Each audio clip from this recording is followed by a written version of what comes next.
Yo, good morning mga kabady, kamusta kayo? Ito, bumili tayo lugaw. Kadarating ko lang dito mga kabady, bumili tayo lugaw. Halaga 50 pesos. Kamusta kayo mga kabady? Ito, may kasama tong itlog. Yeah, may itlog na may manok. Halaga 50 pesos. Dito na ako nag-almusal mga kabady. Medyo na-late ako. Mabuti na lang, maaga pa yung wala pa yung bangka. Hindi tayo kumbaga abot pa tayo sa isla mga kabady. Mga kabady, kamusta kayo? Salamat nga pala mga kabady sa panonood nyo ng video natin meron pa tayong i-upload dun sa nakaraan kong mga video mga kabady. Kahapon dinala ko sa center yung aking anak. Dapat sa hospital dahil sa wala tayong budget. May libre naman. Dito na para makatipid sa center na lang. Malaki naman yung center dito mga buddy. Hindi ko na nga nabidyoan dahil hindi ko na pinakita sa inyo dahil nakakaano naman mag video sa center mga buddy, mahabang pila.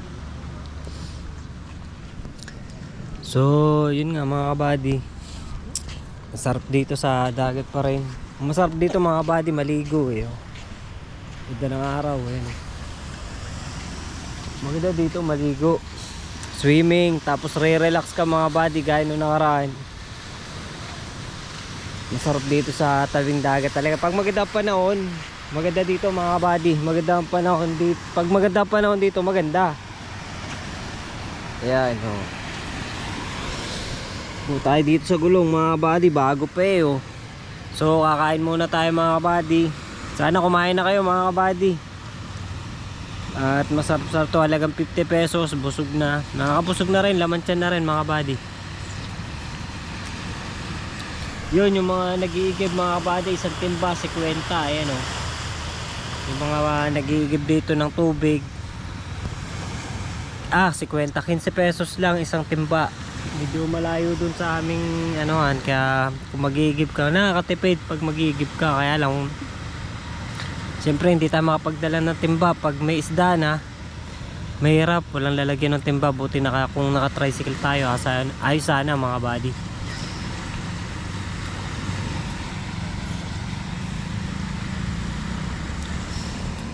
Shoutout nga pala sa SAD FM mga buddy. Tuloy-tuloy mo lang pagkanta mo. Pinsan ko yan mga buddy, si Dante Agustino. Magaling gumawa ng kanta yan. Shoutout sa'yo. Sana panoorin mo pa rin palagi yung video natin. Pinapanood ko rin yung video mo. Medyo kakunti yung manonood natin mga kabady. Minsan wala pa nanonood dahil nga sa video kong ginagawa hindi ko masyadong inaayos. Naayos yung video natin kasi minsan hindi ko na rin na-edit ng maayos dahil sa busy tayo. Pero dapat talaga pag nagluto tayo, kompleto Ricardo. Hindi yung iluluto lang natin, hayaan na lang natin maluto ng kusa mga buddy. Kumbaga yung mag-upload tayo, hindi dapat na pagka-upload ko kasi minsan pagkakuha ko ng video mga kabady, ang ginagawa ko, ina-upload ko kagad. Minsan hindi ko na ina-edit, ingatan na lang akong magkamali. Kasi minsan kasi masakit yung mata ko. Nung nakaraan kasi sumakit yung mata ko ka-edit. Siyempre pinahinga ko muna yung mata ko pag edit. Kasi nakakasira din pala ng mata yung laging tutok sa cellphone. Okay lang sa PC sana iba-iba. Pero pag sa cellphone kasi mga buddy, sakit sa mata. Yung paggawa ko pangalan ng thumbnail grabe na yeah. Kain muna tayo mga buddy. Pag napadayo kayo dito, liligo tayong dagat mga buddy. Masarap lagi dito maligo habang summer. Maganda maligo dito, maliwalas. Meron nga dito mga beach gaya ng Puerto Galera. Puerto Galera lang naman maganda ditong dagat sa Mindoro, pero may mga nade-develop na dagat yan sa papuntang Pinamalayan at pa south pa hanggang Occidental. Ganda ng dagat mga kabady. Yung mga hindi pa na na mga businesses, yung mga tagong isla kung tawagin na tagong dagat. Yung mga puti ang buhangin, marami medyo maliit lang pero may mga white sands. Sarap, ang ganda dun pumunta mga kabady. Pag gusto nyo maligo, punta lang kayo. Mura lang ang bayad. Yung iba walang bayad. Ang babayaran nyo lang naman kalimitan, cottage eh.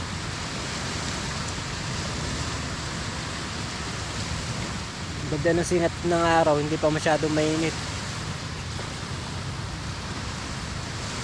Tutusin lang mga kabady, ayokong kumain ng hindi ako nagluluto tsaka yung asawa ko. Minsan kasi gusto ko talaga yung luto kong kinakain ko eh. Luto ng asawa ko, ng mga magulang ko, gayon.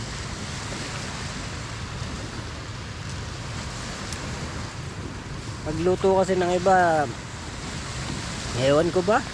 Depende kung mga fast food, yung ganun. Mga kakilala mo yung mga nagluluto.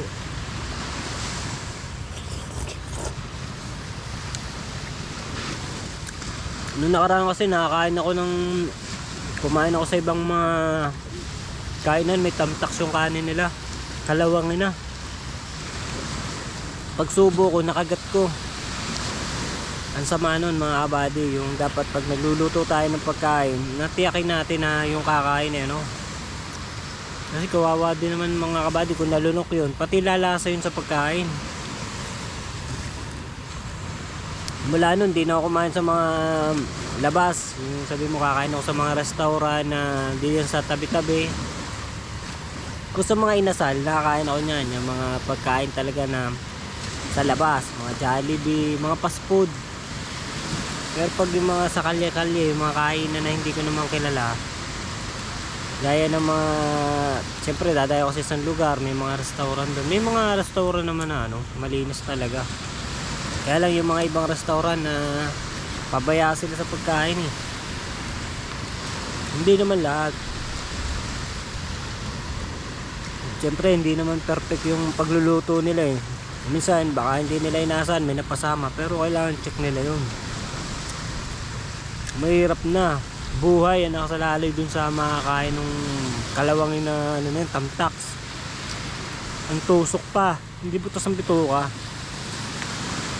Ay kung bata nakakain nun, pwede mamatay.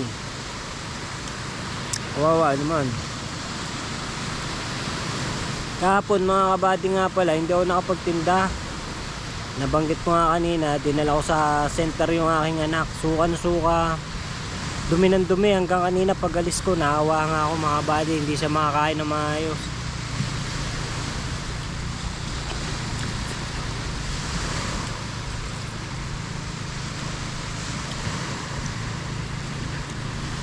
Ewan ko kung ano nakain ng anak ko.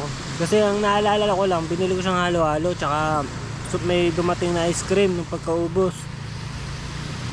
Tapos mamaya-maya nagkagano na siya. Pero hindi ibig sabihin naman mga kabady, gawa nung halo-halo at ice cream. Dahil lagi naman siya nakakain nun eh. Siguro may nakain siyang hindi natin inaasahan. O maaaring, kasi dinadumi siya eh, tubig eh. Tapos sabog yung kanyang tae. Nakakalungkot mga kabady. Napupuyat pa ang anak ko. Buti hindi na siya nagsusuka. Ano na lang yung kanya, dumi na lang ng dumi talaga. Mabuti na lang mga kabady, hindi na siya nasuka. Kasi pag suka ka ng suka, naglag yung katawan. Alam nyo, iniisip ko mga kabady, gusto ko ako na lang yung may sakit eh. Wag na lang yung aking anak o asawa, mahal ko sa buhay. Hindi ko kaya nakikita sila minsan na may karamdaman. Kung kahit sino naman mga tatay, talaga malungkot mga kabady.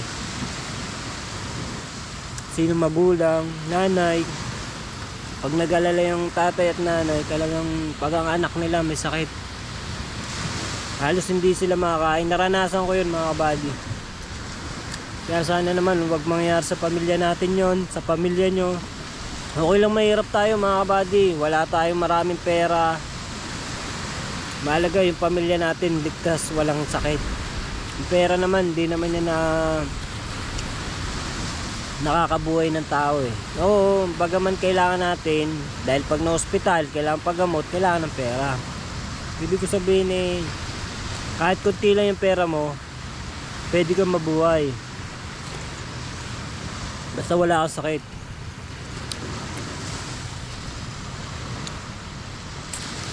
Isa lang naman pangarap ko mga kabady. Nagkaroon kami ng sariling bahay. Kahit yung mga kubo-kubo lang. Yung ayos na bahay lang mga kabady. Wala rin kasi akong lote. Wala kaming lupa. Nakikita na lang kami sa biyanan namin.